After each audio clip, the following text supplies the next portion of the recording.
Hola, muy buenas a todos amigos y suscriptores de Orquiplanet, bienvenidos a un nuevo video del curso online de cultivo de orquídeas. Este video va a ser dividido en tres partes que van a ser subidos uno por semana, es decir, la primera parte de plagas y enfermedades, que la veremos el día de hoy, que se refiere a las plagas macro, los insectos, y vamos a ir desarrollando lo que sería también luego las enfermedades producidas por bacterias y microorganismos, y finalmente lo que serían las enfermedades producidas por el ambiente o los comportamientos de nosotros. Así que vamos con la primera parte.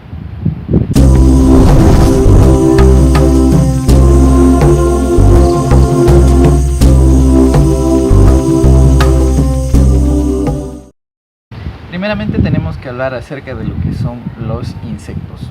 Tenemos que diferenciar entre insectos y arácnidos, además también ciertos crustáceos como las cochinillas de humedad. Aquí en esta parte van a ir apareciendo las imágenes de los animales que yo les estoy mencionando.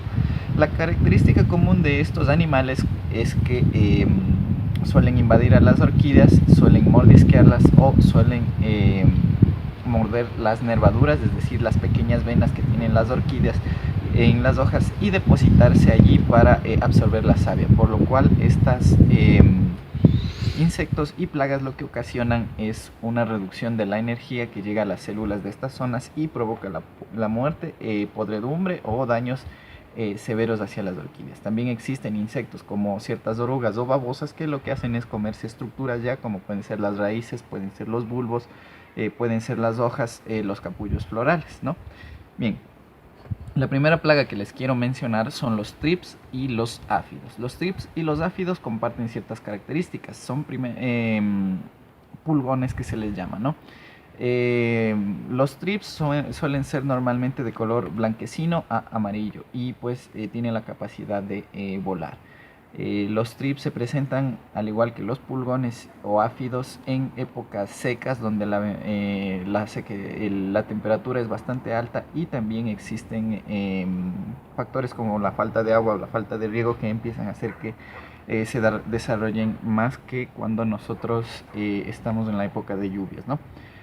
Los thrips y pulgones son muy fáciles de quitar, muy fáciles de lo que sería eliminar a través de lo que son insectos los insecticidas caseros, que pueden ser hechos a través de hoja de tabaco, de colillas de cigarrillos, o también el insecticida casero que tenemos en base de ají, que pueden revisarlo en el canal.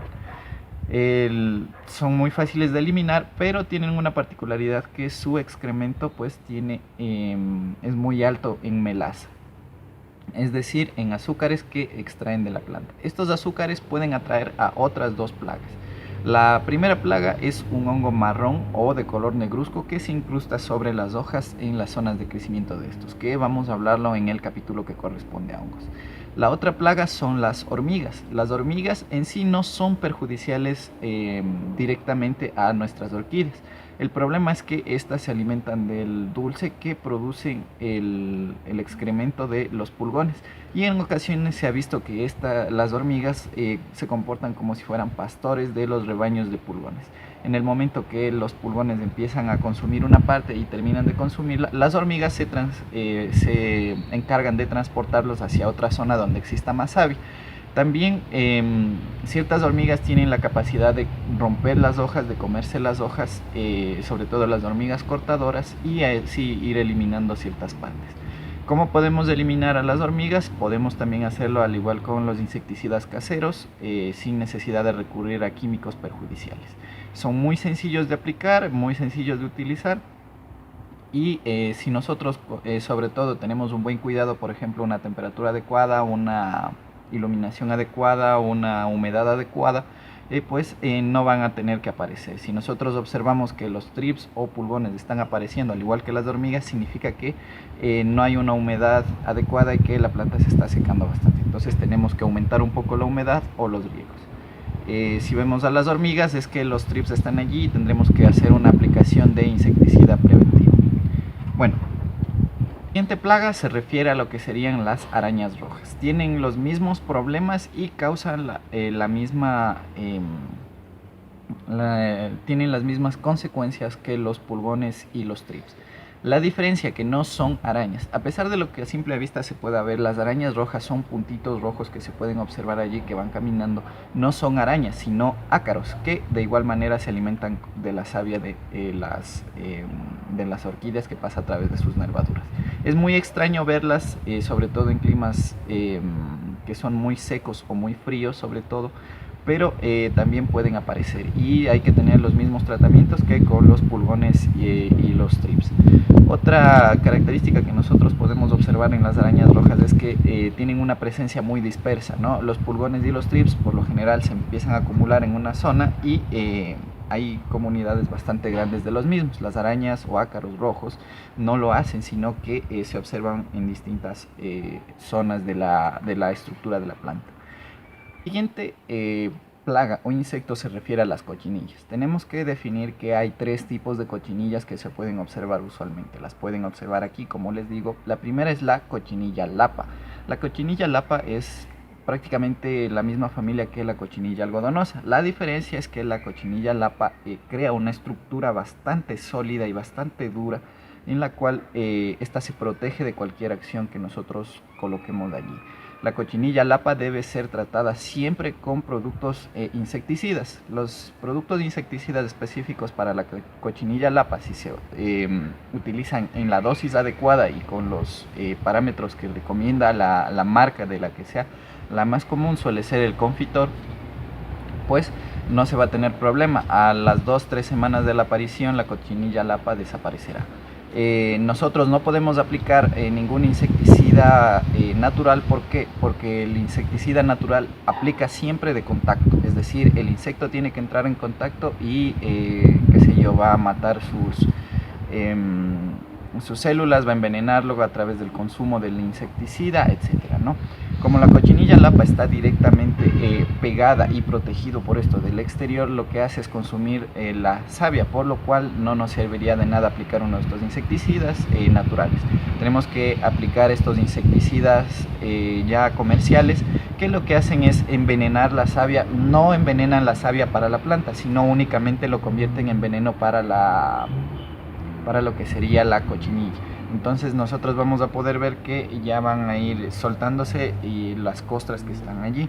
O también nosotros podemos extraerlos de forma manual, pero corremos el riesgo de no eliminar los huevos que puedan existir allí y tendremos que estar así sacando a cada rato. Por 1 o 2 veces que nosotros utilicemos un producto químico, nuestras plantas no van a morir, no se van a poner mal y el insecticida va a favorecer sobre todo al desarrollo de la planta al matar estos organismos que están consumiendo la savia de la planta. La siguiente, la cochinilla algodonosa, es lo mismo que la cochinilla lapa, sin embargo es como un algodón bastante grande y que cubre extensas zonas de la planta. Tiene la misma función, la diferencia es que no está protegida por esta cubierta o costra que tiene la cochinilla lapa. La solución, podemos nosotros aplicar el mismo insecticida que apliquemos para la cochinilla lapa o aplicar algún otro que ya nos recomiende nuestro vivero de confianza. Podemos ir retirándolos manualmente e ir limpiando con alcohol las zonas donde hayan estado estos para tratar de eliminar los huevos. Hay que tener cuidado con aplastar esta cochinilla, ya que produce un intenso color rojo carmesí. De hecho, este era antiguamente el que se utilizaba para extraer el colorante rojo para los caramelos y toda la industria alimentaria. Ahora ya se obtiene de otra manera, pero bueno, es un color muy fuerte que nos puede manchar los dedos. No es perjudicial, no es venenoso, pero es preferible evitarlo, ¿no? La tercera cochinilla que existe no es un insecto como tal, sino es un crustáceo, es un pariente de lo que serían los cangrejos y todas esas cosas. Es la cochinilla de humedad, que la pueden ver aquí. La cochinilla de humedad usualmente se presenta en casos de excesiva humedad, como lo dice su nombre. ¿Qué nos quiere decir la presencia de la cochinilla de humedad? La cochinilla de humedad nos quiere decir que existe una gran proliferación de hongos en nuestro sustrato, sobre todo si tiene un medio orgánico que se degrade. Si nosotros tenemos un medio inorgánico, la cochinilla no va a aparecer nunca porque no va a tener donde alimentarse. Esta se alimenta de lo que serían los hongos que crecen allí, o en su defecto, en su época de mayor hambruna, cuando ya no existan los hongos de los cuales se alimenta, se va a alimentar de las raíces, ¿no? Si nosotros llevamos un equilibrio bien desarrollado entre la humedad y la ventilación de nuestra orquídea, la cochinilla no tiene por qué aparecer, aunque sea nuestro sustrato orgánico, o si aparece no tiene por qué hacerle daño a la planta, ya que no va a necesitarlo, va a ir consumiendo los pocos hongos que hay ahí y se va a retirar. ¿Cómo podemos eliminar esta cochinilla? La cochinilla es, como les digo, un crustáceo que cuando va a sentirse en peligro se va a enroscar y se va a hacer una bolita bastante dura. De hecho, les llaman chanchitos de humedad también. Existen productos específicos, como les digo, y es mucho mejor que aplicar los insecticidas basados en ajo. ¿Por qué? Porque el ajo lo que va a hacer es irritarlas, ya que estas son mucho más resistentes que los insectos a cualquiera de estos insecticidas naturales. Por lo que tenemos que aplicar nosotros un producto que mate a la cochinilla de humedad o chanchito de humedad de una manera eficaz. La forma más fácil de prevenir su aparición, como les digo, es ir vigilando y mantener el equilibrio constante y adecuado entre la humedad y la ventilación para evitar que empiece a comerse a la planta, ¿no? Si el equilibrio ecológico está adecuado, la cochinilla nunca va a comerse aunque esté presente, y si es que aún mejor llevamos el equilibrio de ventilación y humedad, la cochinilla ni siquiera tiene que aparecer.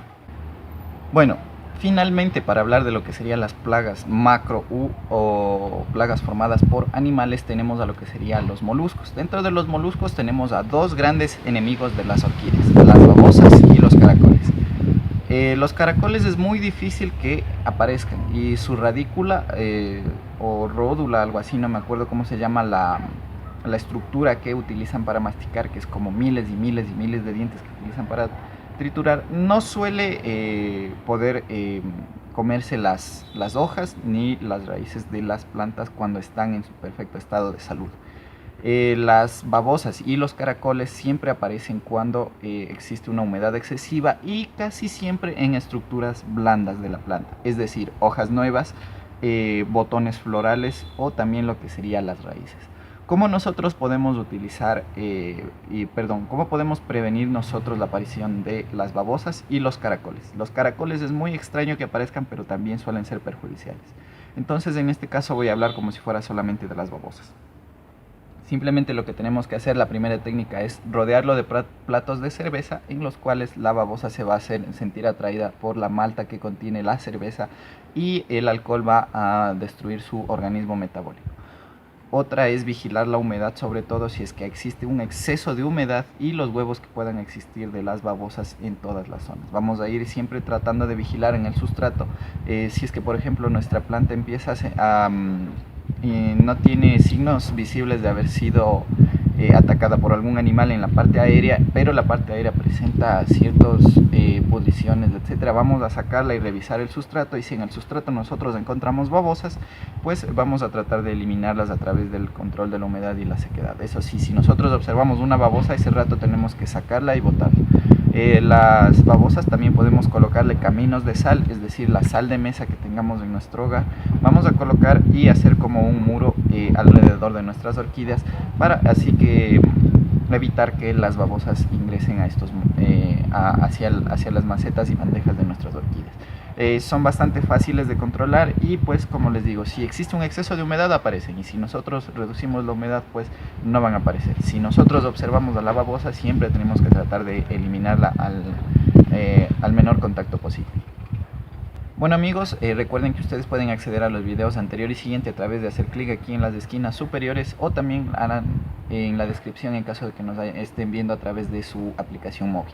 Pueden también ustedes enviarnos sus consultas al correo arquiplanet@gmail.com, o dejarlas aquí en la descripción del video, en la caja de comentarios. En la descripción tienen los enlaces hacia nuestras redes sociales, y pues también pueden dejar